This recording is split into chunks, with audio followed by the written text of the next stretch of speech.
આ પંપ રાજકોટથી મંગાવેલું છે, નરા ભચાઉ. અત્યારે મેં નરામાં ચાલુ કર્યો છે. જોઈ શકો છો 3x3 નું પંપ છે. સાવ નોર્મલ રેસમાં ચાલે છે. પાણી પણ એકદમ ફૂલ કાઢે છે. 3ની પાઇપ ફૂલ આસાનીથી.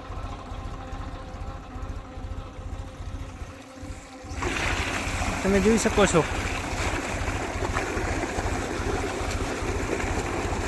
આ 3ની પાઇપ ફૂલ.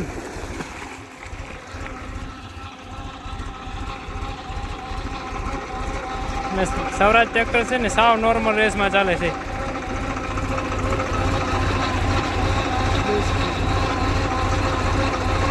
4 થી 5 રેસમાં ચાલે છે. ફિટિંગ પણ એકદમ જોરદાર છે.